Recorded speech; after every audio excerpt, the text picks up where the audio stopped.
Welcome to this explainer. Today we're diving into the ancient text of Exodus 22. Now, at first glance, I know this can read like a dusty, incredibly dry list of harsh punishments and obscure farming rules. But if we read just a little closer, it actually reveals something amazing, a radical shift.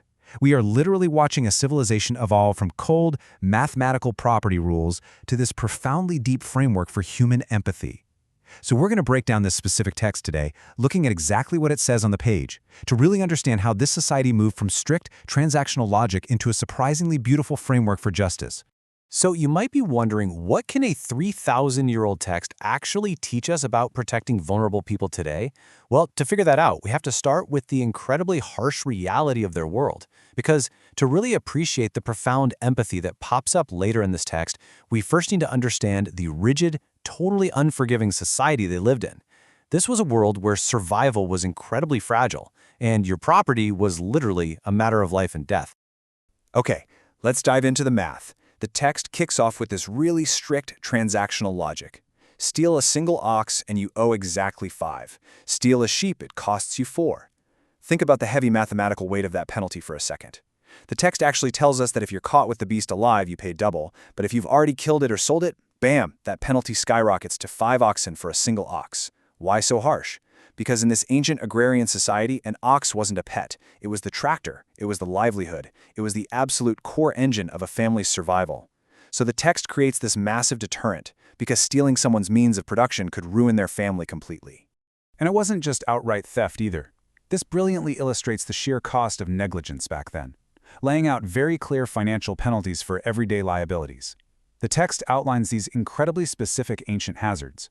For example, if you let your beast loose and it wanders over and grazes in another man's field, you have to make restitution from the absolute best of your own field. Or, say a fire breaks out, catches in some thorns, and burns down your neighbor's stacked grain, you're making full restitution. Even if you just borrow an animal and it dies or gets injured while the owner isn't around, you are totally on the hook. It is a world built entirely on strict liability and keeping your neighbor's property whole. Now, what's really fascinating is how they handled the breach of trust. Every lost donkey or sheep or cloak had a highly structured legal process. The text specifically addresses what happens when you give your neighbor goods or animals to keep safe and something goes wrong. If a thief steals it and they get caught, great, the thief pays double. But what if the thief isn't found?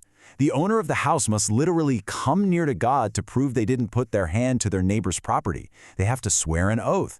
This shows us that in a world without security cameras or modern forensics, the ultimate arbiter for a broken trust was the divine. The entire community relied on the fear of God to maintain their economic integrity. So as we've seen, these verses meticulously establish a rigid, almost cold system of liability. And it goes beyond just property. This strict categorical thinking applies to social boundaries and moral codes too.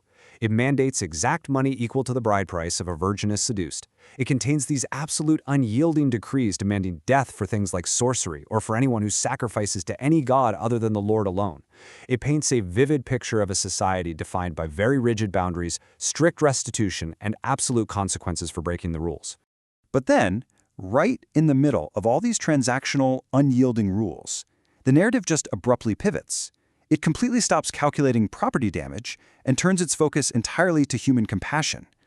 Without any warning, we go from these lines of calculated math, 5 oxen for 1, double payment for a stolen cloak, strict rules for burnt grain, to this profound outline of why protecting vulnerable people actually matters. It suddenly establishes the moral obligations of a just community toward human beings who have absolutely no power. This shift changes the logic completely, from mathematical penalties to divine empathy. The text clearly identifies 3 distinct groups of vulnerable people: the sojourner or outsider, the widow and fatherless, and the poor. For each of these groups, there is a very strict command. Do not wrong or oppress the sojourner. Do not mistreat the widow or orphan. Do not act like a moneylender or exact interest from the poor. But here's the real kicker. It doesn't just give a rule. It actually gives the reasoning behind the rule. And those reasons are rooted entirely in empathy and the protective wrath of the divine. And that reasoning is absolutely crucial. The community is commanded not to wrong the outsider based on their own shared, lived experience of being oppressed. The text literally says, "You shall not wrong a sojourner or oppress him, for you were sojourners in the land of Egypt." It is asking this ancient society to use their own historical trauma as a moral compass. They are being instructed to look at the immigrant, the outsider, the person with zero legal standing, and remember exactly what it felt like to be in that vulnerable position. It's an incredible leap in legal thinking. They're basing law not just on who owes what, but on shared human vulnerability. This shift from calculating property loss to profound humanity is, I think, perfectly encapsulated in one specific rule. It's the rule that you must return a poor neighbor's pledged cloak before the sun goes down. The text says if you lend money and take your neighbor's cloak as a pledge, essentially as collateral for the loan, you have to give it back to them by sunset. Now, the cold mathematical logic we saw earlier with the oxen would simply say, hey, keep the collateral until the debt is paid. But the text asks a desperately human question instead. It is his cloak for his body. In what else shall he sleep? The physical need for a poor person to be warm at night completely overrides the lender's legal right to hold collateral. It becomes clear that this standard for treating the vulnerable isn't about legal technicalities anymore. It's about mirroring absolute compassion. The text warns that if you mistreat the powerless and they cry out, divine wrath will follow. But regarding the poor man in his cloak, the text simply says, "And if he cries to me, I will hear, for I am compassionate." The ultimate foundation of these laws isn't just about maintaining social order. It's about aligning the entire community's behavior with the compassion of the divine. The standard for treating the vulnerable is rooted in a very active, listening empathy. So this incredible pivot from rigid math to deep empathy leaves us to reflect on why protecting the vulnerable mattered so much back then, and how we actually apply that standard right now.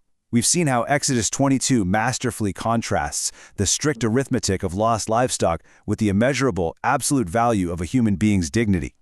It essentially demands that an agrarian society prioritize a poor man's warmth over a rich man's collateral, and an outsider's safety over a local's prejudice. So as we wrap up this explainer, I want to leave you with this provocative thought. If a text written thousands of years ago could recognize that true justice requires us to look at the vulnerable and remember our own shared humanity, how well do our modern systems measure up to that standard today?